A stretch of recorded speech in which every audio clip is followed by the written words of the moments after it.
Alors voyez-vous, cette RMZ est une RMZ Valenti Racing. Donc, ce n'est pas une RMZ comme on pourrait le croire, c'est une RMX 450. Valenti Racing qui a été fondée en 1973 par Enzo Valenti. Donc contrairement à ce qu'on pourrait le croire, ça n'a rien à voir avec Valentino Rossi. Mais voilà, ils ont juste changé le nom. RMX 450 en soi, c'est juste une RMZ. Hein. Il y a un phare et puis une plaque d'immatriculation et je crois qu'il y a un catalyseur au niveau derrière la petite plaque en métal pour pas se brûler. Une RMZ somme toute basique de 2009, 449 cm3, un réservoir de 6 litres 2, un poids sec de 110 kg, une jolie machine à wheeling, je vous le cache pas.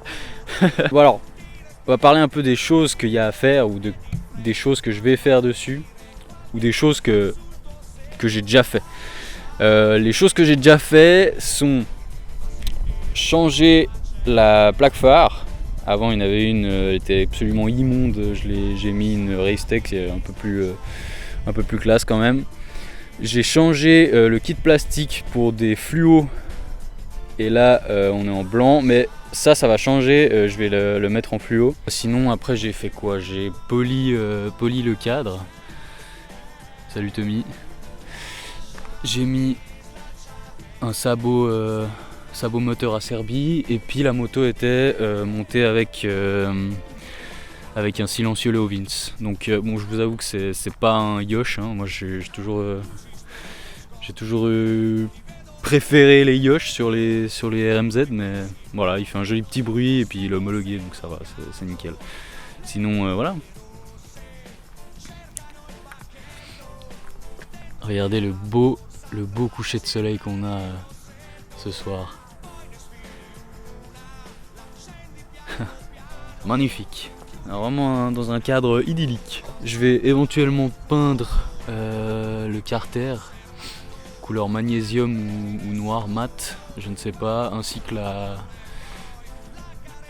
le carter de pompe à eau là, c'était la pompe à eau, vous pouvez voir là. On va faire du travail sur les jantes aussi. Je vais les démonter et puis les retaper un peu parce que regardez. Ah oui, j'ai sorti la stabilisation parce qu'on m'a dit que la précédente vidéo bougeait un peu trop. Donc, si vous pouvez voir le moyeu là, je sais pas si vous voyez correctement, moi j'ai un reflet de merde.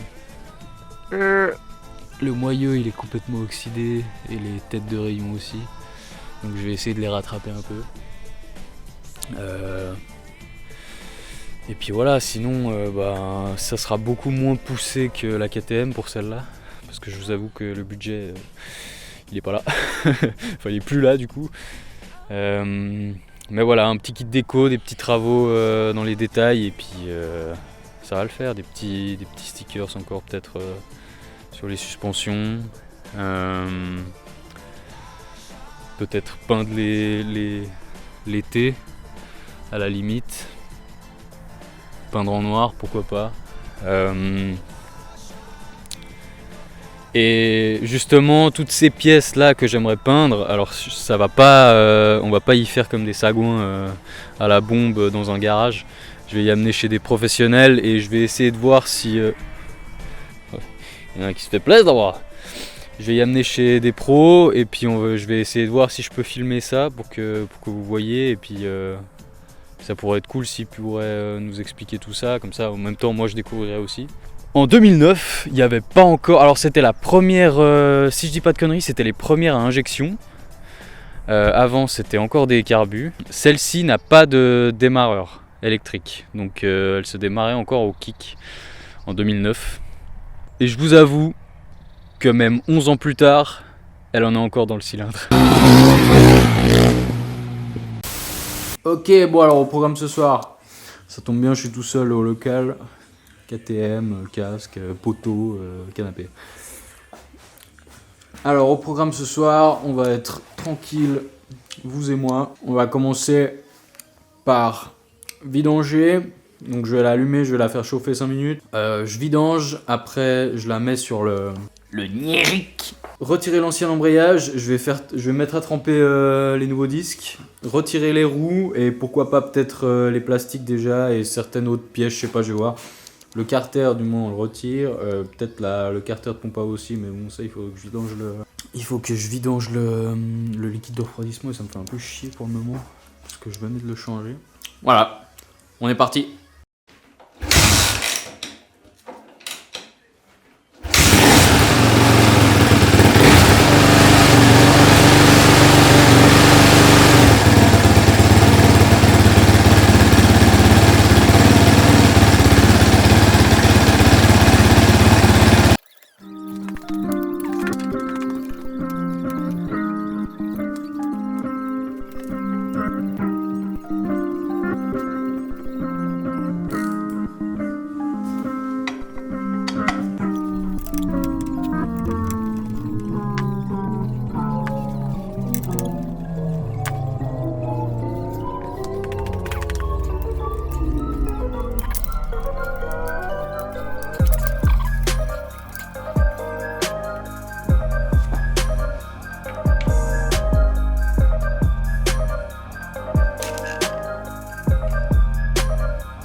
Voilà où on en est pour ce soir. Donc l'embrayage est totalement enlevé avec le filtre à huile.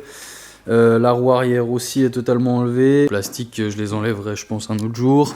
Ça c'est les anciens disques d'embrayage. Et puis les nouveaux ressorts. Après au niveau des ressorts, je remarque que les anciens sont légèrement moins grands que les nouveaux. Ça c'est l'ancien et le nouveau. Donc je sais pas si ça fait une différence, à mon avis oui.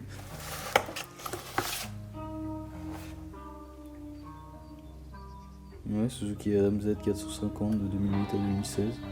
Bon, bah ça doit aller. Je pense, on verra bien. Au pire ça pète. Le carter d'embrayage qu'on va peindre. Ouais, ça pourrait être cool de le peindre aussi ce truc. Pour le cache filtre à huile. Là on a la crépine qu'il faudra que je nettoie. Il y a toujours un peu d'impureté à chaque vidange qui se met au fond. Et voilà. Les rondelles cuivre que je dois changer aussi. Il faudra que je vidange le liquide de refroidissement aussi. Sur ce, bonne soirée.